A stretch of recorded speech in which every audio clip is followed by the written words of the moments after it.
Hello viewers, অচ্যুতার free coaching চ্যানেলে তোমাদের সকলকে স্বাগত জানাই।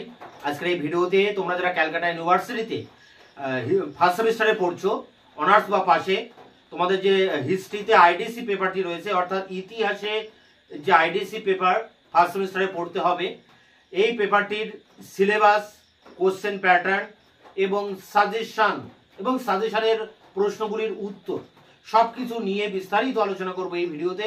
তাই তোমরা ভিডিওটি শেষ পর্যন্ত দেখবে, তোমাদের জন্য খুবই গুরুত্বপূর্ণ ক্লাসটি। দেখো প্রথমে কি রয়েছে বোর্ডে আপনারা দেখে নিন। CU first semester history IDC paper 2024-এ ইতিহাসের যে আইডিসি পেপারটা রয়েছে, এই পেপারটির নাম making of contemporary India. Making of contemporary মানে সমসাময়িক, কন্টেম্পোরারি কথাটির মানে হচ্ছে সমসাময়িক ইন্ডিয়া। কোন সময়কার ইন্ডিয়া? 1919 থেকে 64, অর্থাৎ ভারত স্বাধীন হওয়ার আগে এবং স্বাধীনতার পরে কিছু সময়, অর্থাৎ প্রাক স্বাধীন পর্বের বা আধুনিক ভারতের যে ইতিহাস, সেই ইতিহাস রয়েছে এই আইডিসি পেপার। তো এটা প্রত্যেকেরই পড়তে হচ্ছে। এই আইডিসি পেপার, হিস্ট্রির আইডিসি পেপার প্রত্যেকেরই জানা প্রয়োজন, কারণ এখানে এমন একটা পাঠ এখানে রাখা হয়েছে আধুনিক ভারতের। আমাদের ভারতবাসী হিসেবে আমাদের প্রত্যেকেরই কিন্তু এই বিষয়টা জানা দরকার, এই প্রাক স্বাধীনতা পর্বের এই বিভিন্ন বিষয়গুলি। তা দেখো প্রথমে আমরা এখানে কয়েকটা বিষয় আলোচনা করব। প্রথমে করব সিলেবাস নিয়ে আলোচনা, তারপর করব সাজেশন এবং তারপর সাজেশনের কোশ্চেনের উত্তর নিয়ে আলোচনা করব। তো দেখো এই পেপারটির 50 নাম্বারের পরীক্ষা হবে এবং এই পরীক্ষাটা তোমাদের কলেজেই হবে, অর্থাৎ হোম সেন্টারে পরীক্ষা হবে। 50 নাম্বারের পরীক্ষা, কলেজের স্যারেরাই প্রশ্ন করবে, কলেজের স্যারেরাই খাতা দেখবেন এবং কলেজে হোম সেন্টারে পরীক্ষা হবে। তো দেখো মার্কস এখানে 50 অর্থাৎ 50 মার্কস। এর সময় থাকবে 2 ঘন্টা, সময়টা একটু কম কিন্তু 2 ঘন্টার সময় এবং 50 নম্বরের পরীক্ষা। তার মধ্যে 2 ধরনের প্রশ্ন আসবে। 5 নম্বরের টিকা আসবে 4টি, 4 × 5 = 20। দেখো 5 নম্বরের টিকা 4টি, 20 নম্বর। এখানে 8টি প্রশ্ন পরীক্ষায় আসবে, তার ভিতর থেকে 4টি লিখতে হবে। আর আসবে 15 নম্বরের 2টি প্রশ্ন, 30 নম্বর। আর এখানে 4টি প্রশ্ন আসবে, 15 নম্বরে 2টি লিখতে হবে। তাহলে 15 নম্বরের প্রশ্ন 2টি 30 নম্বর এবং 5 নম্বরের প্রশ্ন 4টি 20 নম্বর। মোট এই 50 নম্বরের পরীক্ষা। এখানে কোনো শর্ট কোশ্চেন, এসিকিউ, এমসিকিউ কোনো কিছুই থাকবে না। তাহলে মোটামুটি নাম্বার প্যাটার্ন তোমাদের ক্লিয়ার হয়ে গেল। এবার প্রশ্ন কলেজে স্যারেরা করবেন এই সিলেবাসের উপর বেস করে কোশ্চেন হবে। তা সিলেবাসটা নিয়ে আমি একটু ডিসকাস করছি। তোমাদের সিলেবাসটা বোঝা দরকার। সিলেবাসটা বুঝতে পারলে তার ভিতর থেকে কি কি প্রশ্ন হতে পারে তোমরা সহজেই বুঝতে পারবে। দেখো 1919 সালে ভারতের ইতিহাসে কি হয়েছে। 1919 সালের আগে যদি আমরা একটু দেখি, 1914 সাল প্রথম বিশ্বযুদ্ধ হচ্ছে এবং এই সময় গান্ধীজি দক্ষিণ আফ্রিকা থেকে ভারতবর্ষে আসছেন এবং ভারতবর্ষে এসে তিনি সত্যাগ্রহ, সত্য এবং আদর্শ নিয়ে তিনি একটা সত্যাগ্রহ আন্দোলন ভারতবর্ষে গড়ে তোলার চেষ্টা করছেন এবং এই আদর্শে তিনি দীক্ষিত হচ্ছেন। তা গান্ধীর যে রাজনৈতিক জীবনের প্রধান অস্ত্র ছিল সত্যাগ্রহ। এই সত্যাগ্রহ কি, এর বিষয়টা কি, এটা তোমাদেরকে পড়তে হবে। এরপরে গান্ধীজি চম্পারণ, খেদা এবং আমেদাবাদে 3টি সত্যাগ্রহ আন্দোলন করেন এবং ভারতীয় রাজনীতিতে তিনি আবির্ভূত হন। তো এটা একটা প্রশ্ন যে গান্ধীজি কিভাবে ভারতের রাজনীতিতে তার উত্থানটা হলো, একটা বড় প্রশ্ন, সাজেশনের প্রথম প্রশ্ন এটা। এরপরে গান্ধীজি 1919 সালে খিলাফত আন্দোলন, তখন ভারতবর্ষে খিলাফত আন্দোলন হচ্ছে, মুসলিমরা এই আন্দোলন পরিচালনা করেছিল ব্রিটিশ সরকারের বিরুদ্ধে। যে খলিফা ছিলেন ইসলামের ধর্মগুরু, তার হৃত সম্মান ফিরিয়ে আনার জন্য ভারতে এই খলিফা আন্দোলন হয় এবং এই খলিফা আন্দোলনকে সাপোর্ট করেন গান্ধীজি এবং তিনি 1920 সালে তিনি পরিচালনা করেন অসহযোগ আন্দোলন। এটাই ছিল ভারতের প্রথম বৃহত্তর গণ আন্দোলন, কংগ্রেসের নেতৃত্বে পরিচালিত হয়। তবে এই আন্দোলনের ব্যাটন বা এর নেতৃত্ব ছিল গান্ধীজির হাতে। ব্যাপকভাবে এই আন্দোলন ছড়িয়ে পড়ে ভারতবর্ষের প্রত্যেকটা রাজ্যে এবং প্রতিটা আপামর জনসাধারণ, বিভিন্ন শ্রেণীর মানুষ এই আন্দোলনে অংশগ্রহণ করার ফলে এই আন্দোলন ব্যাপকভাবে প্রসার লাভ করে। কিন্তু হঠাৎ 1922 সালে গিয়ে চৌরি চৌরা বলে একটি ঘটনা ঘটে উত্তরপ্রদেশে, যেখানে স্থানীয় কিছু জনতা সেখানকার থানা আক্রমণ করে সেখানে থানাকে আগুন ধরিয়ে দেয় এবং থানাটা পুড়িয়ে দেয়। এতে 22 জন পুলিশ মারা যায়। এই ঘটনায় গান্ধীজি মর্মাহত হন। তিনি বুঝতে পারেন যে আন্দোলনের ভিতরে হিংসা প্রবেশ করেছে এবং এটা যাতে আর ছড়িয়ে না পড়ে তার জন্য তিনি হঠাৎ করে এই অসহযোগ আন্দোলন বন্ধ করে দেন। তাহলে এখান থেকে একটা প্রশ্ন আছে, এখান থেকে মেন প্রশ্ন যে অসহযোগ আন্দোলন কেন হয়েছিল, কেন গান্ধীজি অসহযোগ আন্দোলন করলেন, এর ব্যর্থতার কারণ কি, বা কেন এই আন্দোলন প্রত্যাহার করে নেওয়া হলো, এটা নিয়ে একটা বড় প্রশ্ন 15 নম্বরের। আবার এখানে একটা ছোট প্রশ্ন থেকে যায়, এই চৌরি চৌরা ঘটনাটা কি। এরপর কি হয় ভারতের রাজনীতিতে, এই 1922-এ অসহযোগ আন্দোলন থেমে যাওয়ার পর ভারতে যারা অন্যান্য যারা নেতারা ছিলেন, যেমন জওহরলাল নেহরু, সুভাষচন্দ্র বসু, চিত্তরঞ্জন দাস, এনারা গান্ধীর প্রতি খুবই ক্ষুব্ধ হয়ে পড়ে যে কেন গান্ধী এমন একটা আন্দোলনকে হঠাৎ বন্ধ করে দিলেন। এর ফলে নেতারা দিশেহারা হয়ে পড়ে এবং চিত্তরঞ্জন দাস তখন বাংলাদেশের মানে পশ্চিমবাংলার বা বঙ্গদেশের প্রধান নেতা ছিলেন, কংগ্রেস নেতা। তিনি একটা আলাদা দল তৈরি করেন, সেই দলটির নাম স্বরাজ্য দল। এই স্বরাজ্য দল তিনি তৈরি করেন মতিলাল নেহরুকে সাথে নিয়ে, জওহরলাল নেহরুর বাবা বা পিতা মতিলাল নেহরুকে নিয়ে এই স্বরাজ্য দল তৈরি করেন এবং এই স্বরাজ্য দলের আন্দোলন খুব ভালোভাবে চলে। কিন্তু হঠাৎ 1923 সালে গিয়ে চিত্তরঞ্জন দাস মারা যায়, ফলে এই স্বরাজ্য দলের যে আন্দোলন সেটা আস্তে আস্তে কিন্তু থেমে যায় এবং এই আন্দোলন ব্যর্থ হয়ে যায়। এরপরে 1930 সালে গিয়ে, এখানে প্রশ্ন কি থাকছে, স্বরাজ্য দল, এর উপরে কিন্তু প্রশ্ন আছে। এরপরে 1930 সাল নাগাদ গিয়ে গান্ধীজি আবার একটি সর্বভারতীয় আন্দোলন পরিচালনা করেন বা আন্দোলন করেন, তার নাম আইন অমান্য আন্দোলন।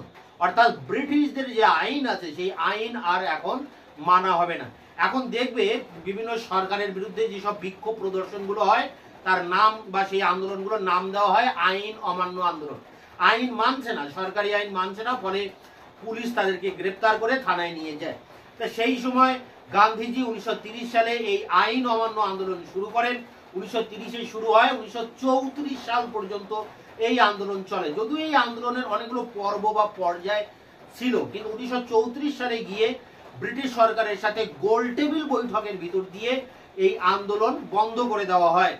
এরপর 1942 সালে গিয়ে গান্ধীজি আবার একটি সর্বভারতীয় আন্দোলন করেন যার নাম ভারত ছাড়ো আন্দোলন। এখন গান্ধীজি অনেক বেশি মরিয়া হয়ে ওঠেন, তিনি চান যে ভারত অবিলম্বে ভারতকে স্বাধীন করতে হবে এবং তার জন্য ব্রিটিশরা ভারত ছেড়ে চলে যাক। তাই এই আন্দোলনের নাম দেওয়া হয়েছিল ভারত ছাড়ো আন্দোলন এবং এই আন্দোলন হয় 1942-এর আগস্ট মাসের 8 তারিখে। তাই এটা আগস্ট আন্দোলন নামেও পরিচিত বা কোয়াইট ইন্ডিয়া মুভমেন্ট নামে পরিচিত। এই আন্দোলনে ভারতবাসী, আপামর ভারতবাসী এই আন্দোলনে অংশগ্রহণ করে এবং জনগণ এত ব্যাপকভাবে আন্দোলন অংশগ্রহণ করে যে এই আন্দোলনটা অনেকটা বিপ্লবের পর্যায়ে পর্যবসিত হয়। তাই ভারত ছাড়ো আন্দোলনকে বিপ্লবের সাথে তুলনা করা হয়। এছাড়া গান্ধীজি এই আন্দোলনের ডাক দিয়েছিলেন করেঙ্গে ইয়া মরেঙ্গে, হয় আমি দেশ স্বাধীন করব নয় মৃত্যুবরণ করব। তার এই আহ্বানে ভারতবাসী এই আন্দোলনে ঝাঁপিয়ে পড়ে। এছাড়া ভারতের প্রতিটা মানুষ স্বাধীনতা চাইছিল যেন তেন প্রকারে, তারা আর একটা দিন অপেক্ষা করতে রাজি ছিল না। এরকম বিভিন্ন কারণের ফলে এই ভারত ছাড়ো আন্দোলনটা পরিচালিত হয়, ব্যাপকভাবে এই আন্দোলন পরিচালিত হয় এবং ব্রিটিশ সরকার ভয় পেয়ে যায়।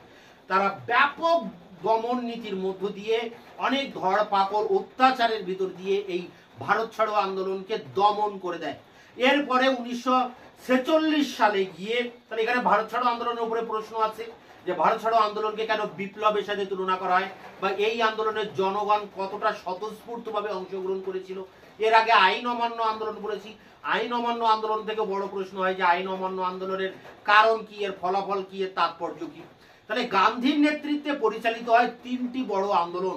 এক অসহযোগ 1920 সালে, 2 আইন অমান্য আন্দোলন 1930 সালে এবং 3 নম্বর ভারত ছাড়ো আন্দোলন 1942 সালে।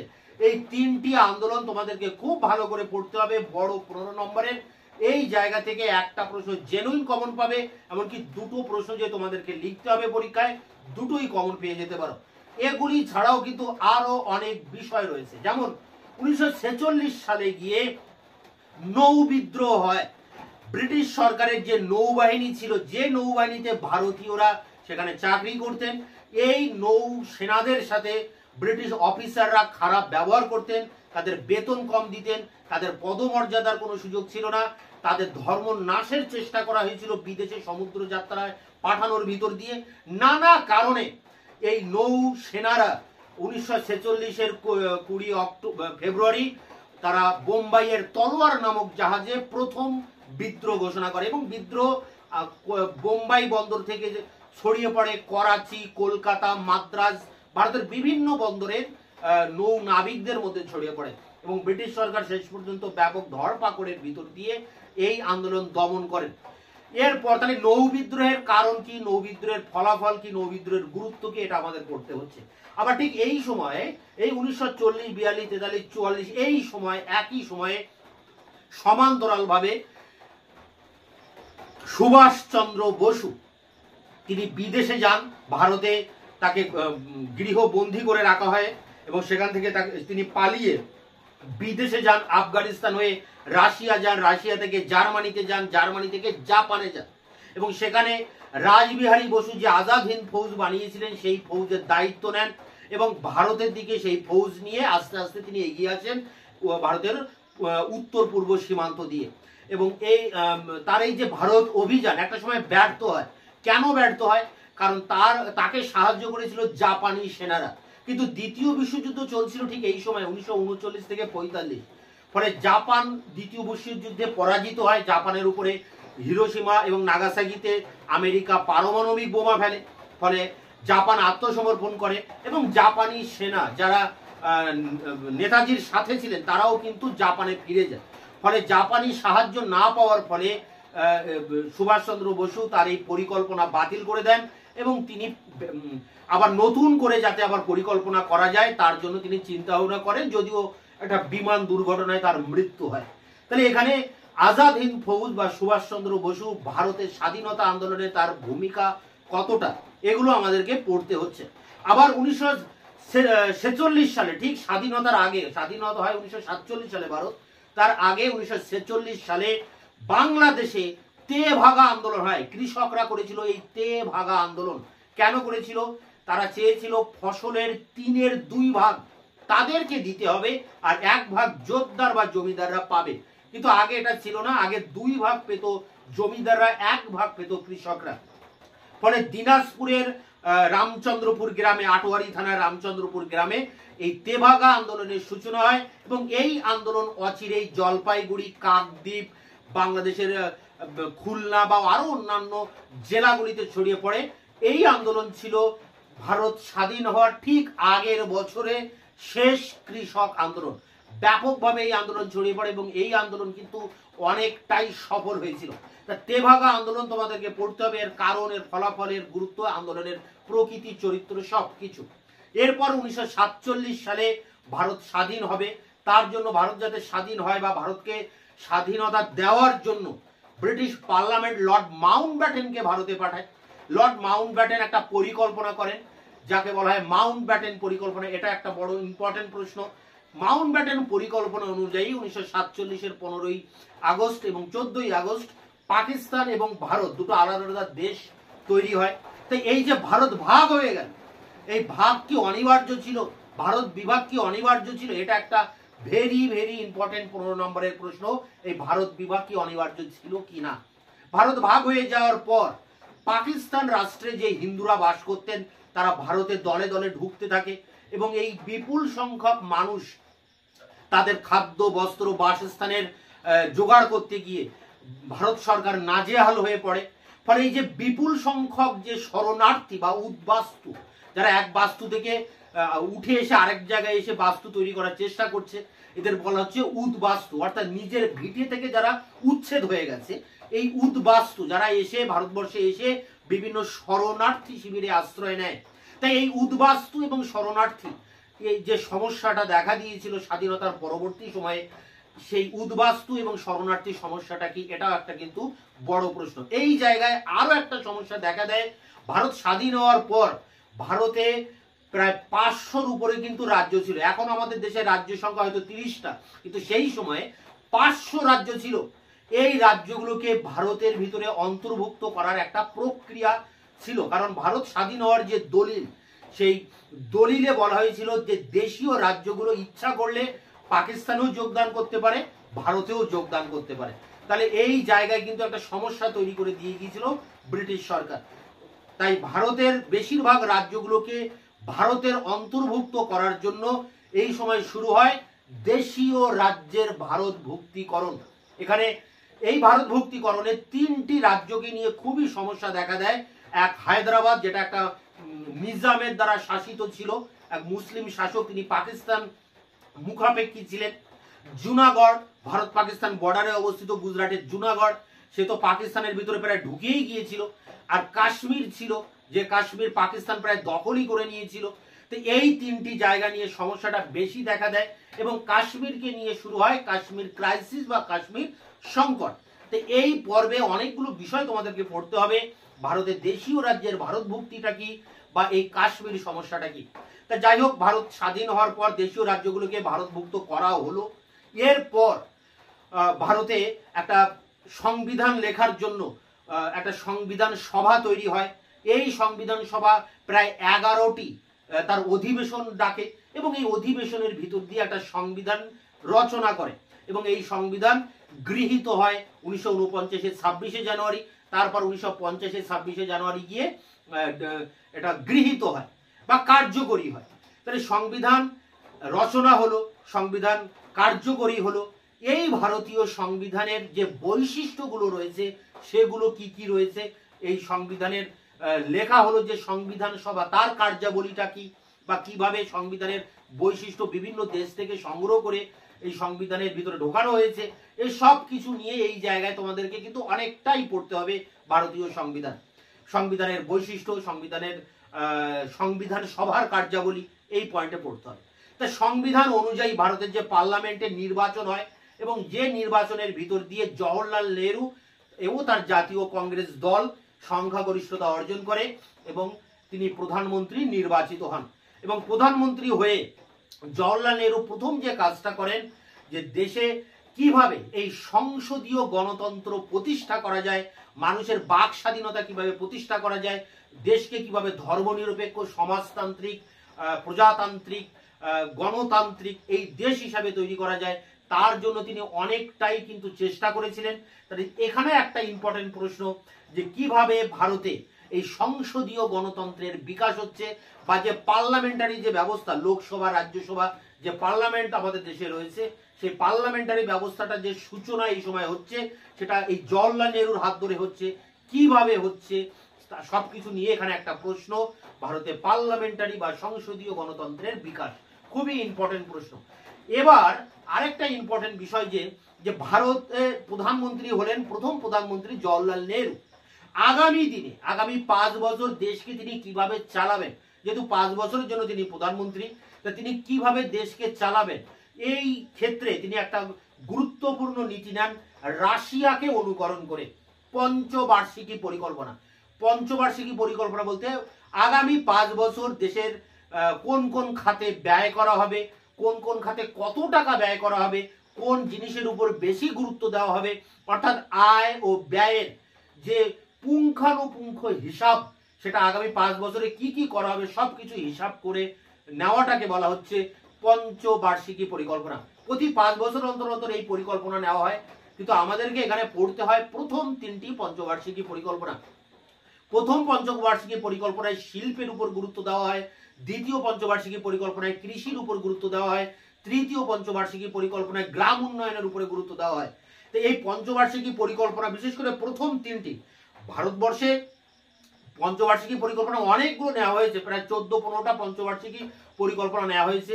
এই 2012, 13, 14 নাগাদ এই বিজেপি গভর্নমেন্ট এসে এই পঞ্চবার্ষিকী পরিকল্পনা বন্ধ করে দিয়েছে, কিন্তু তার আগ পর্যন্ত কিন্তু ছিল প্রায় 60-70 বছর, প্রায় 60 বছরেরও বেশি কিন্তু ভারতে পঞ্চবার্ষিকী পরিকল্পনা প্রতি 5 বছর অন্তর অন্তর নেওয়া হয়েছিল।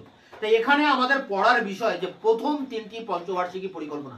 অবশ্যই এই পঞ্চবার্ষিকী পরিকল্পনা নেওয়ার আগে জওহরলাল নেহরু কিন্তু অনেক কাজ করেছেন, অর্থনৈতিক পরিকল্পনা করেছেন, যাকে বলা হয় পরিকল্পিত অর্থনীতি। এই পরিকল্পিত অর্থনীতিটা কি, পঞ্চবার্ষিকী পরিকল্পনা কি, এগুলো আমাদেরকে এখানে পড়তে হবে। আবার আরেকটা ইম্পর্টেন্ট জিনিস পড়তে হবে, সেটা হচ্ছে যে এই সময় যদি আমরা বিশ্বের দিকে তাকাই, ইউরোপের দিকে তাকাই, তা দেখবো যে সারা বিশ্বে তখন ঠান্ডা লড়াই চলছে।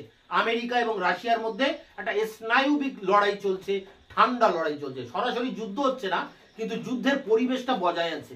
এবং দুটো শিবির তৈরি হয়েছে, একটা আমেরিকার নেতৃত্বে ধনতান্ত্রিক জোট, আর একটি রাশিয়ার নেতৃত্বে সমাজতান্ত্রিক জোট।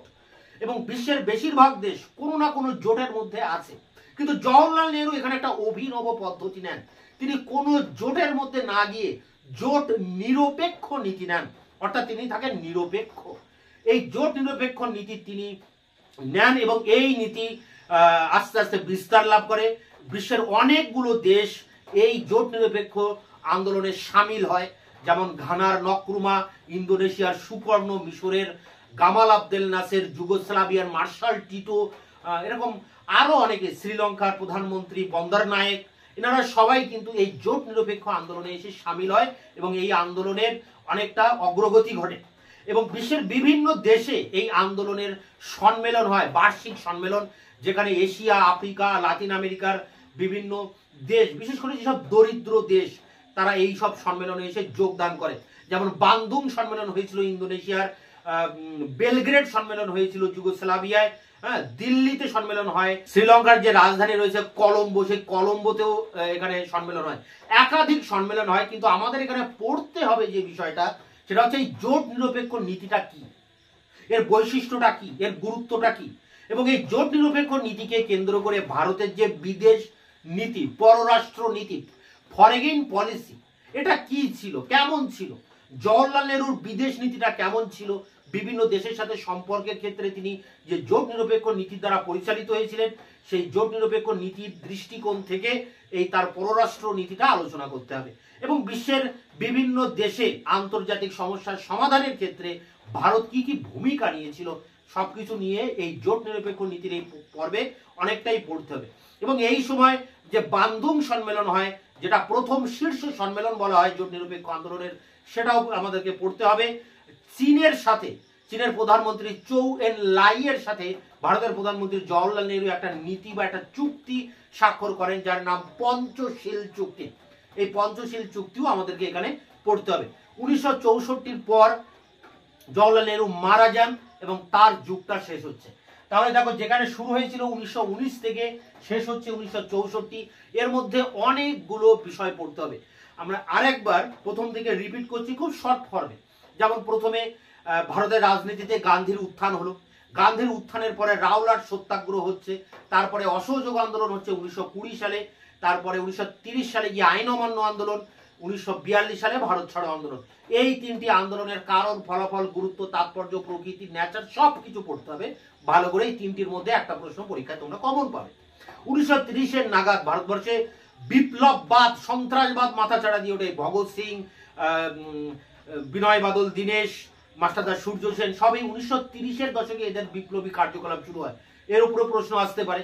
আবার 1942 সালে ভারত ছাড়ো আন্দোলনের পরবর্তী সময়ে ওয়াভেল পরিকল্পনা, ক্রিপস মিশন, এসব ছোট ছোট মিশন ভারতবর্ষে আসে, ব্রিটিশ সরকার ভারতে পাঠায়। এইসব মিশনগুলোর উপর যেমন পড়তে হবে। 1946 সালে গিয়ে নৌ বিদ্রোহ, 1946 সালে তেভাগ আন্দোলন,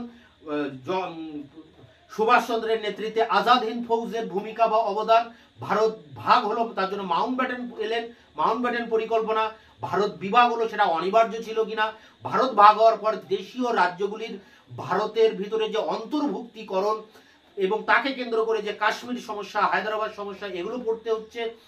ভারতের প্রথম প্রধানমন্ত্রী হচ্ছেন জওহরলাল নেহরু, তার যে পঞ্চবার্ষিকী নীতি তিনি গ্রহণ করছেন সে বিষয়টা, এবং তিনি যে ভারতের সংসদীয় গণতন্ত্রের বিকাশ ঘটাচ্ছেন সে বিষয়টা পড়তে হবে। সংবিধান রচনা হচ্ছে সংবিধান সভার দ্বারা, সংবিধানের বৈশিষ্ট্যগুলো এখানে পড়তে হচ্ছে। পঞ্চবার্ষিকী পরিকল্পনার পাশাপাশি পড়তে হচ্ছে আমাদের জোট নিরপেক্ষ নীতি এবং বিশ্বের বিভিন্ন জায়গায় যেসব সমস্যা দেখা দিয়েছিল ঠান্ডা লড়াইয়ের ঘূর্ণাবর্তে, সেই সব ক্ষেত্রে ভারতের পররাষ্ট্র নীতির ক্ষেত্রে সেগুলো ভূমিকা, মানে ভারত কি ভূমিকা নিয়েছিল, বিশ্ব শান্তি রক্ষায় ভারতের ভূমিকাগুলো কি। তো এই সব কিছু নিয়েই রয়েছে অল ওভার সিলেবাস। তাই এগুলো মেন বিষয়গুলো আমি বললাম, আরো ডিটেলসে অনেক বিষয় রয়েছে সিলেবাসের ভিতরে, ভাষা করে আমি উপর দিয়ে মেন বিষয়গুলো তোমাদের সামনে তুলে ধরলাম। এখন এই সিলেবাসের উপরে যে সাজেশন রয়েছে, তোমাদের যে 2025-এ পরীক্ষা হবে, অ্যাকচুয়ালি তোমাদের পরীক্ষার যে সেশন সেটা কিন্তু 2024 ডিসেম্বর মাসে তোমাদের পরীক্ষা হওয়ার কথা, কিন্তু বিগত 2 বছরের পরীক্ষা দেখলে দেখা যায় যে জানুয়ারি মাসে পরের বছর মানে 2025-এর জানুয়ারির 2nd বা 3rd উইকে তোমাদের পরীক্ষা হবে, এটা কনফার্ম। এই জন্য তোমাদের 2025 সালে গিয়ে পরীক্ষা হবে। তা 2025 সাল বলা হলেও তোমাদের সেশন কিন্তু 2024। তাই 2024 টু 25-এর যে সাজেশন, সেই সাজেশন আমি এরপরে তোমাদের সামনে অন স্ক্রিনে আলোচনা করছি, মানে সাজেশনের কোশ্চেনগুলো বলছি যে কোন কোশ্চেনগুলো পড়লে তোমরা কলেজের স্যারেরা প্রশ্ন করলেও তোমরা তার অ্যান্সার লিখতে পারবে বা এর ভিতর থেকে কমন পাবে। এবার বলি সাজেশনের যে সব প্রশ্নগুলো আমি তোমাদের সামনে তুলে ধরবো, 5 নম্বরের প্রশ্ন এবং 10-15 নম্বরের প্রশ্ন, প্রতিটা প্রশ্নের উত্তর তোমরা আমার এই চ্যানেলে একের পর এক পেয়ে যাবে। 2 থেকে 3 সপ্তাহের মধ্যে সমস্ত প্রশ্নের উত্তর আমি একটার পর একটা ভিডিও লেকচার ক্লাসের ভিতর দিয়ে তার অ্যান্সারগুলি তোমাদের সামনে হাজির করব। তোমরা যারা অনার্সে পড়ো বা পড়ছো হিস্ট্রি অনার্সে, তোমরা জানো যে তোমাদের যে পেপারটি রয়েছে DSCC 1, তার সমস্ত প্রশ্নের উত্তর আমি ইতিমধ্যে চ্যানেলে আপলোড করে দিয়েছি। ঠিক সেই রকম ভাবে তোমাদের যাদের হিস্ট্রি IDC পেপার রয়েছে ফার্স্ট সেমিস্টারে, তোমাদের যে সাজেশন আমি এক্ষুনি তোমাদের সামনে আলোচনা করছি বা করব, প্রতিটা প্রশ্নের উত্তর তোমরা আমার চ্যানেলে নিয়মিতভাবে পেয়ে যাবে। তাই অবশ্যই চ্যানেলকে সাবস্ক্রাইব করে চ্যানেলের পাশে থাকবে, যাতে এই ধরনের ক্লাস রিলেটেড ভিডিও দিলে তোমরা অবশ্যই পেয়ে যেতে পারো। দেখো আমার চ্যানেলে আমি প্রতিদিন 4-5টা করে ভিডিও দিই, তার কারণ আমি 4-5টা ব্যাচ পড়াই, বিভিন্ন ক্লাসের উপরে পড়াতে হয়, আমি নিয়মিত দায়িত্ব সহকারে পড়াই। অন্যান্য চ্যানেলের মতো ওই যে 2-1টি নোটস দেখানোর জন্য আমি দিই না, আমি নিয়মিতভাবে দায়িত্ব সহকারে পড়াই। তাই টিউশন পড়ানো হয় যেভাবে, সেইভাবে নিয়মিতভাবে আমি একের পর এক কোশ্চেন অ্যান্সার আমি চ্যানেলে আপলোড করতে থাকি। তাই তোমরা যদি সাবস্ক্রাইব না করে থাকো তাহলে কিন্তু আমি যেসব ভিডিও বা আমাদের ক্লাস রিলেটেড কোশ্চেন অ্যান্সার দেবো তার নোটিফিকেশন তোমরা পাবে না, আর সেই সব কোশ্চেন অ্যান্সার খুঁজেও পাবে না। এত ভিডিও পরে ভিতরে সেগুলো গুলিয়ে যাবে যে তোমরা খুঁজে পাবে না। তাই অবশ্যই যদি তোমাদের প্রয়োজন হয় এই IDC পেপারের প্রত্যেকটা কোশ্চেন অ্যান্সার, আমি বললাম আগামী 1 মাসের মধ্যে আমি সমস্ত কোশ্চেন অ্যান্সার দিয়ে দেবো। তা তোমাদের যদি প্রয়োজন হয় তোমরা সাবস্ক্রাইব করে রাখবে, আর প্রয়োজন না হলে তো কিছু বলার নেই, ভিডিওটা দেখারও প্রয়োজন নেই। তা যাই হোক, তোমাদের ভিতরে তোমাদের যেসব বন্ধুরা তোমরা একসাথে পড়াশোনা করো, যাদের ইতিহাস IDC পেপার রয়েছে, তাদের কাছে আপাতত চ্যানেলটাকে শেয়ার করো। তো এবার আমরা এর যে সাজেশন আছে, IDC পেপারের সিলেবাস বললাম, কোশ্চেনের প্যাটার্ন বা নাম্বার প্যাটার্নও বললাম। 5 নম্বরের প্রশ্ন 4টি 20 নম্বর এবং 15 নম্বরের প্রশ্ন 2টি 30 নম্বর, একদম সাদামাটা কোশ্চেন হবে, টিকা আর 15 নম্বরের কোশ্চেন। এবং পরীক্ষার আগে তোমাদের কলেজ থেকে যে স্যারেরা কোশ্চেন করবেন তোমাদের সাজেশন দিয়েই দেবে। তাই এর পেপারের সাজেশনটা খুব ইম্পর্টেন্ট নয়, সাজেশন তোমরা পেয়েই যাবে, কিন্তু একটু যদি অ্যাডভান্স পেয়ে যাও এখন, তাহলে তোমাদের পড়তে সুবিধা হয়। এই কারণে আমি সাজেশন এবার অন স্ক্রিনে তোমাদের সামনে আলোচনা করছি। History IDC first semester suggestion 2024-25, full marks 50, 50 নম্বরের পরীক্ষা, সময় 2 ঘন্টা। প্রথমে থাকবে যে কোনো 2টি প্রশ্নের উত্তর দাও, মার্কস 15, অর্থাৎ 15 নম্বরের প্রশ্ন 2টি লিখতে হবে, 30 নম্বর। এখানে 4টি প্রশ্ন থাকবে, 2টি প্রশ্ন লিখতে হবে। সেই 4টি প্রশ্ন কমন পেতে তোমরা এই প্রশ্নগুলো করবে। ভারতীয় রাজনীতিতে মহাত্মা গান্ধীর উত্থান বা উত্থানের প্রেক্ষাপট আলোচনা করো। পরেরটি আইন অমান্য আন্দোলনের গুরুত্ব ও সীমাবদ্ধতা লেখো। পরেরটি অসহযোগ আন্দোলনের প্রেক্ষাপট ও ব্যর্থতার কারণ লেখো। পরেরটি ভারত ছাড়ো আন্দোলনের প্রকৃতি ও তাৎপর্য ব্যাখ্যা করো। পরেরটি সুভাষচন্দ্র বসুর আজাদ হিন্দ ফৌজের কৃতিত্বের মূল্যায়ন করো। পরেরটি ভারত বিভাগ কি অনিবার্য ছিল। পরেরটি স্বাধীন ভারতের সংসদীয় গণতন্ত্রের উদ্ভবে জওহরলাল নেহরুর অবদান। পরেরটি নির্জোট আন্দোলনের বিষয়ে বিশেষ উল্লেখ সহ জওহরলাল নেহরুর পররাষ্ট্র নীতি আলোচনা করো। পরেরটি দেখো স্বাধীনতা পরবর্তীকালে ভারতের শরণার্থী উদ্বাস্তু সমস্যাটি আলোচনা করো। এবং শেষ প্রশ্ন, ভারতের সংবিধানের প্রধান বৈশিষ্ট্যগুলি লেখো। তো এখানে দেখো 10টি প্রশ্ন রেখেছি, টপ 10 কোশ্চেন। এর ভিতর থেকে আশা করি তোমরা 4টি প্রশ্ন কমন পাবে, 2টি প্রশ্নের অ্যান্সার লিখতে হবে। এই 10টি প্রশ্নের উত্তর আমি একের পর এক ভিডিও ক্লাসে তোমাদের সামনে নিয়ে আসবো।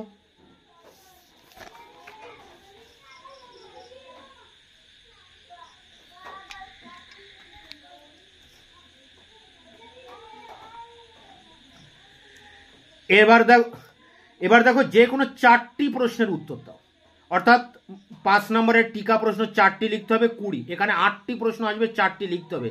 সেই 8টি প্রশ্ন কমন পেতে তোমরা এই প্রশ্নগুলো করবে। গান্ধীর অহিংসা ও সত্যাগ্রহের ধারণা সম্পর্কে টিকা লেখো। পরেরটি সাম্প্রদায়িকতা বলতে কি বোঝো। পরেরটি মাউন্ট ব্যাটেন পরিকল্পনা বা আসতে পারে ক্যাবিনেট বা মন্ত্রী মিশন। পরেরটি দেখো কাশ্মীর সমস্যা বা আসতে পারে দেশীয় রাজ্যের ভারতভুক্তিকরণ। পরেরটি ভারতীয় অর্থনীতির উপর ভারত বিভাগের প্রভাব লেখো। পরেরটি চৌরি চৌরা ঘটনা বা আসতে পারে স্বরাজ্য দল সম্পর্কে টিকা লেখো। পরেরটি 1946 সালে নৌবিদ্রোহের গুরুত্ব বা আসতে পারে তেভাগা আন্দোলন সম্পর্কে টিকা লেখো। পরেরটি গণপরিষদের কার্যাবলী। পরেরটি প্রথম 3টি পঞ্চবার্ষিকী পরিকল্পনা। এবং পরেরটি 10 দাগে দেখো রয়েছে পঞ্চশীল নীতি বা আসতে পারে বান্দুং সম্মেলন বা আসতে পারে জোট নিরপেক্ষ আন্দোলনের বৈশিষ্ট্য কি। পরেরটি কংগ্রেসের লাহোর অধিবেশনের গুরুত্ব কি তা নিয়ে আলোচনা করো। তো এখানে যে প্রশ্নগুলো বললাম, টিকা প্রশ্ন এবং 15 নম্বরের প্রশ্ন, সমস্ত প্রশ্নের উত্তর আমার চ্যানেলে তোমরা একের পর এক পেয়ে যাবে।